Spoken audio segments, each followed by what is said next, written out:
Hello everyone, आप सभी का मोस्ट वेलकम आपके इस ऑनलाइन प्लेटफॉर्म यानी कि टेक्स्ट बुक पर। और आज इस वाली वीडियो के थ्रू हम लोग बात करने वाले हैं यूपी पुलिस में जो आपका होम गार्ड वैकेंसीज है उनके बारे में, है ना। आपको पता है यूपी पुलिस में आपका कांस्टेबल की वैकेंसीज बहुत जल्दी आने वाली है। इसके रिगार्डिंग आपका ट्वीट भी हुआ था। एसआई की वैकेंसीज जो कि आपकी ऑलरेडी आ रखी हैं। और अब एक बहुत बड़ी भर्ती जो है वो होम गार्ड की, जिसके रिगार्डिंग आपने देखा होगा न्यूज़पेपर में कोई ना कोई कटिंग आपकी आती रहती है कि 45,000 आपके नए पदों पर भर्ती होने वाली है। तो इस वाली वीडियो के थ्रू हम लोग बात करेंगे, क्योंकि आपको पता है 2-3 दिन पहले ही आपकी हाल फिलहाल में एक न्यूज़ आई थी, उसको भी कवर करेंगे। प्लस में चेंजेस क्या कुछ हुआ है। आपको पता है लास्ट टाइम जो होम गार्ड की वैकेंसी थी उसमें आपका रिटन एग्जाम नहीं कराया था, उसमें डायरेक्ट आपका फिजिकल करा के PET PST PET and PST करा करके डीवी करा करके आपका जो सिलेक्शन है वो करा दिया गया था। सिलेक्शन प्रोसेस की अगर मैं बात करूँ तो इस बार कुछ चेंजेस हैं। चेंजेस क्या है, क्योंकि आपको भी पता है कंपटीशन की लेवल कितना क्या कुछ आपका बढ़ चुका है। चेंजेस ये है कि आपका रिटन एग्जाम रखा जाएगा। कौन आपका एग्जाम कंडक्ट कराएगा, रिटन एग्जाम में क्या कुछ सिलेबस आएगा, हमारा चैप्टर इसमें सब्जेक्ट क्या कुछ रहने वाले हैं, कौन सा जो आपका एग्जाम है वो कंडक्ट कौन कराने वाला है, इस तरीके के बहुत सारे डाउट्स हैं। तो एक बार फटाफट से इस वीडियो के थ्रू क्लियर कर लेते हैं। सबसे पहले यही कि होम गार्ड भर्ती 45,000 आपके जो पद हैं जो कि आना आपके एक्सपेक्टेड है। कब वैकेंसीज आएंगी सारी चीज़ों पर बात करेंगे, ठीक है। 10th पास युवाओं के लिए खुशखबरी। क्यों? क्योंकि ये वैकेंसी, ये एग्जाम आपका 10th बेस रहने वाला है, इसलिए लिखा गया है 10वीं पास युवाओं के लिए खुशखबरी। शुरुआत करते हैं होम गार्ड भर्ती, है ना। बोला उत्तर प्रदेश पुलिस भर्ती बोर्ड कराएगा होम गार्ड की भर्ती। सबसे पहला डाउट तो यही था कि मैडम कौन कराएगा, ये वाला एग्जाम कंडक्ट कौन कराएगा। तो यूपी पुलिस भर्ती बोर्ड जो आपका एसआई का पेपर कंडक्ट कराता है, जो आपका कांस्टेबल का पेपर करवाता है, जो पिछली बार हुआ था ना आपके 60,244 पद वाला, तो वही यानी कि उत्तर प्रदेश पुलिस भर्ती बोर्ड आपका होम गार्ड की जो 45,000 प्लस वैकेंसीज है उसका एग्जाम कंडक्ट कराने वाली है। ये आपका फाइनल हो चुका है। इस बार जिले लिखित परीक्षा में होंगी। इस बार जिले लिखित परीक्षा में होगी भर्ती। मैंने आपको बताया इस बार आपका रिटर्न जो टेस्ट है वो भी इंक्लूड किया गया है, पिछली बार ही नहीं था, है ना, लास्ट टाइम नहीं था।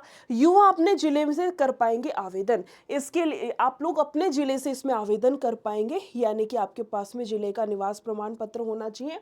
जिले वाइज आपकी भर्ती है, आप जिस जिले में है वहीं से इसके लिए अप्लाई करना होगा। इस तरीके से रखा जाएगा। आगे चलते हैं। जिस न्यूज़पेपर कटिंग की मैं बात कर रही थी, मेनली आपका ये है, बहुत ज़्यादा डिटेल में ना पढ़ते हुए इस न्यूज़पेपर कटिंग का जो सार है, जो समरी है, वो मैं आपको एक्सप्लेन कर दे रही हूँ, ठीक है। समरी क्या है, आपके 45,000 प्लस वैकेंसीज हैं।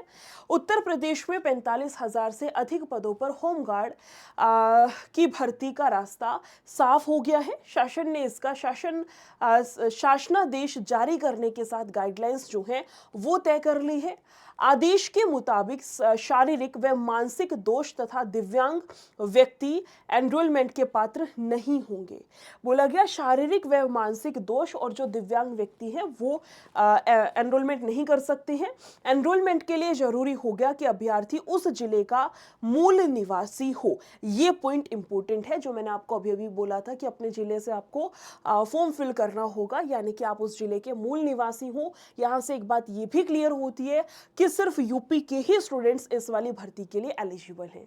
ये 45,000 पद पर अदर स्टेट वाले अप्लाई नहीं कर सकते, सिर्फ यूपी का ही छात्र इसके लिए आवेदन कर सकता है। एक चीज यहाँ से ये कंफर्म होती है। बोला गया है जिसकी रिक्ति के सापेक्ष आवेदन किया गया है। सार्वजनिक शासकीय सार्वजनिक उपक्रम में सेवाओं में नियमित रूप से कार्यरत व्यक्ति भी पात्र नहीं होंगे। जो ऑलरेडी वर्किंग है वो भी कार्यरत नहीं होंगे।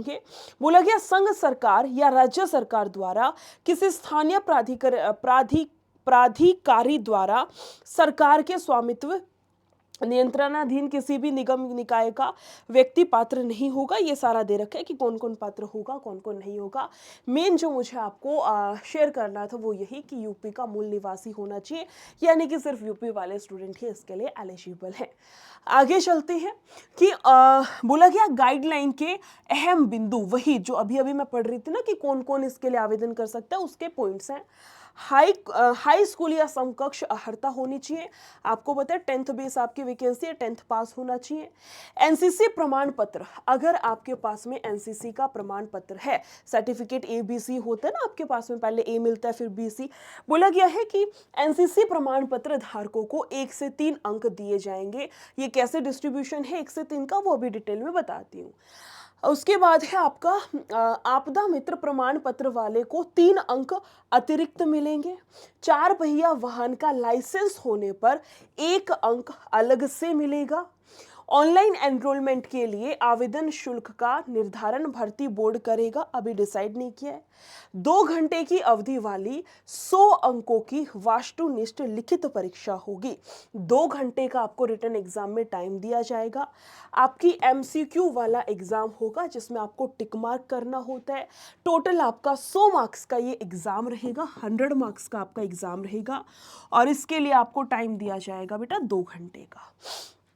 आगे चलते हैं। परीक्षा का पाठ्यक्रम और प्रक्रिया भर्ती बोर्ड द्वारा तय किया जाएगा, लेकिन ये ऑब्वियस सी बात है मैडम, 10वीं बेस पे वैकेंसी है तो बहुत ज़्यादा नहीं होगा, है ना। एग्जाम का लेवल आपका वही 10वीं बेस वाला रहेगा, और जो आपके सब्जेक्ट हैं वही भी सेम, वही जो आपका कांस्टेबल में रहते हैं वही रखे जाएंगे। हालांकि अभी डिसाइडेड नहीं है, बट मोस्ट ऑफ द, या कहूँ मोस्ट प्रोबेबली आपका वही रहेगा। बोला गया है लिखित परीक्षा और अतिरिक्त अंक जोड़ने के बाद जिलावार मेरिट लिस्ट जारी की जाएगी। हर जिले की अलग अलग मेरिट लिस्ट आपकी जारी की जाएगी, उसके बिहाफ पर आपका ज्वाइनिंग होगा। बोला होम गार्ड एनरोलमेंट के लिए कोई प्रतीक्षा सूची तैयार नहीं की जाएगी, जो कि आपका यूपी बोर्ड हर बार बोलते हैं ना, कोई भी पुलिस की वैकेंसी हो ये तो बोलता ही है। शारीरिक मानक यानी कि आपका फिजिकली हाइट वगैरह क्या कुछ है।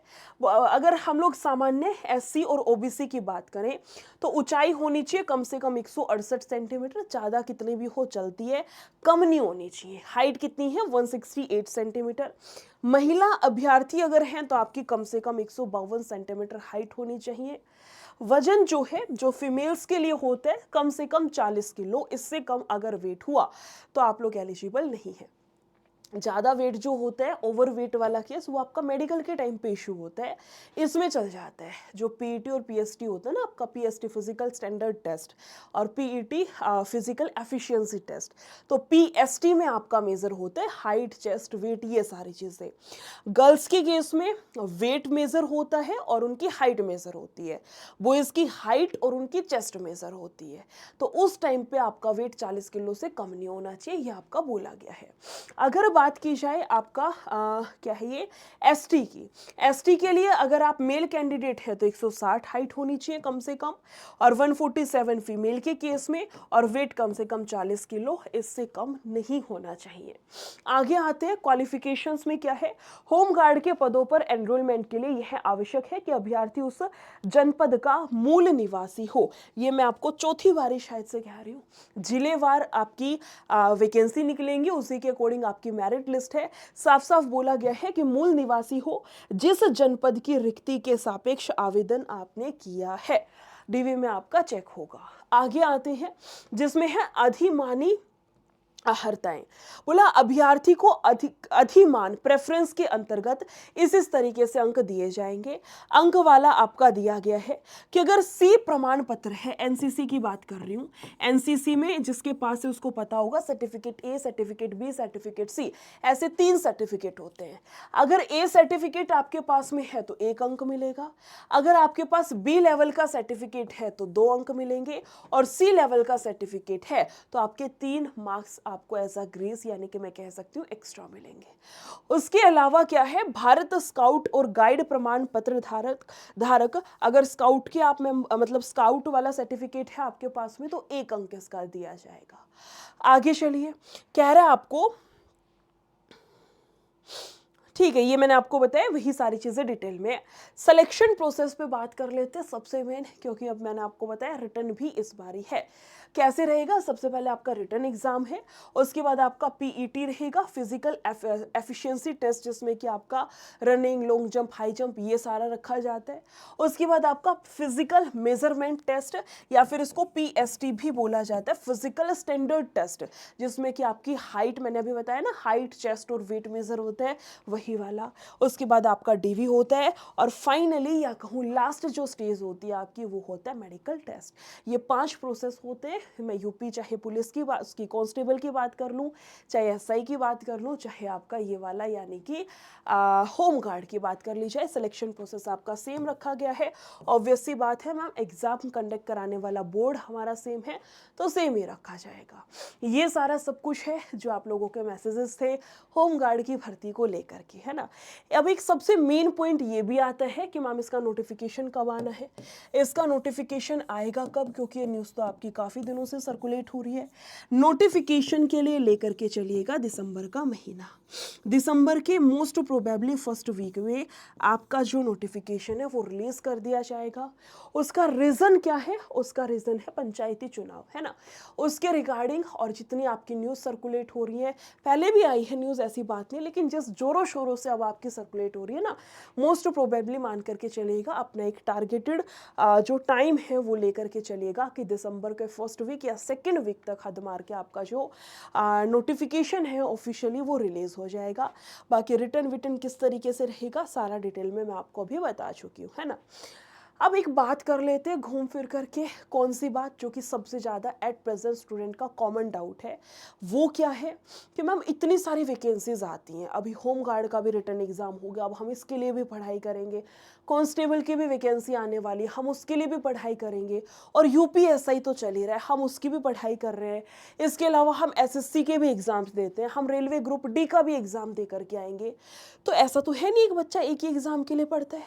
जब आप इतने ज़्यादा एग्जाम्स को टारगेट करते हो तो ये तो पॉसिबल ही नहीं है यार कि आप इतने, मान लो एक बच्चा 6 एग्जाम दे रहा है तो क्या 6 बैच खरीदोगे? इतना पैसा, इतना टाइम, मुझे ये बताओ, ना पैसा होता ना टाइम होता इतना इन्वेस्ट करने के लिए। सॉल्यूशन क्या है? सॉल्यूशन है आपका पास प्रो। पास प्रो क्या है, ध्यान से सुनिएगा। पास प्रो आपका एक पास है, जैसे आप पहले मोक लगाने के लिए नहीं लेते थे, सुपर पास ले लिया कि एक ही मोक, उसमें सारे मोक आ जाते थे, ऐसे आपका एक पास प्रो करके है टेक्स्ट बुक का, है ना। टेक्स्ट बुक का जो पास प्रो है, इसमें एक पास प्रो खरीद लेने से, क्या बोल, सॉरी पास प्रो नहीं, सुपर पास, टेक्स्ट बुक का एक सुपर पास खरीद लेने से आपको 370 एग्जाम के बैचेस मिल जाएंगे। जैसे आपका यूपी पुलिस कांस्टेबल का एक बैच हो गया, एसआई का दूसरा बैच हो गया, तीसरा बैच होमगार्ड का हो गया, चौथा बैच एसएससी जीडी का हो गया, पांचवा बैच आपका हो गया मान के चल लो एसएससी एमटीएस का हो गया। ऐसे करते करते टेक्स्ट बुक के टोटल 370 बैच बनते हैं।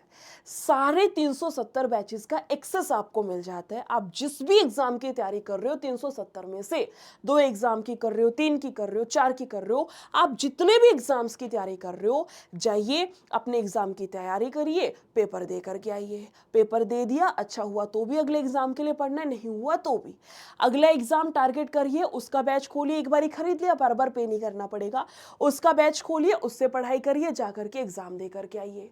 वो आप एग्जाम देने गए हो सकता है आपका भाई कांस्टेबल की तैयारी कर रहे हो, अपने भाई को वो बैच दे दो, वो कांस्टेबल की तैयारी कर रहा है उससे, यानी एक बैच है सुपर पास, उसमें एनरोल कर लीजिएगा। जो आपकी कॉमन प्रॉब्लम थी कि मैम हर बैच के लिए क्लास नहीं खरीदी जा सकती है, सुपर पास में एनरोल कर लेना। 370 बैचेस की तैयारी है, प्लस में जो पास प्रो है टेक्स्ट बुक का वो फ्री रहेगा। पास प्रो भी आपको अलग से नहीं खरीदना पड़ेगा, इसी के अंदर आपका इंक्लूडेड है, जिससे मोक लगाते हो ना वो वाला पास प्रो। कैसे रहेगा? अगर 1 साल की वैलिडिटी का लेते हो तो ये प्राइस रहेगा, 3 साल की वैलिडिटी का लेते हो तो ये प्राइस रहेगा। प्राइस कम करने के लिए आपको एक कूपन कोड दे रही हूं, NISHA22, use this coupon code, इसका यूज कर लीजिएगा। निशा 22 का प्राइस आपका कम होकर के ये वाला आपका मिल जाएगा। कैसे पहुंचना है? इसी वीडियो के डिस्क्रिप्शन बॉक्स में आपका लिंक ऐड ऑन होगा। कौन सी वीडियो है मैम हमें क्या पता, 1 मिनट दो, मैं एक्सप्लेन कर दे रही हूँ। ये वाला चैनल है आपका टेक्स्ट बुक वाला, यहाँ पे अभी क्लास चल रही है ना।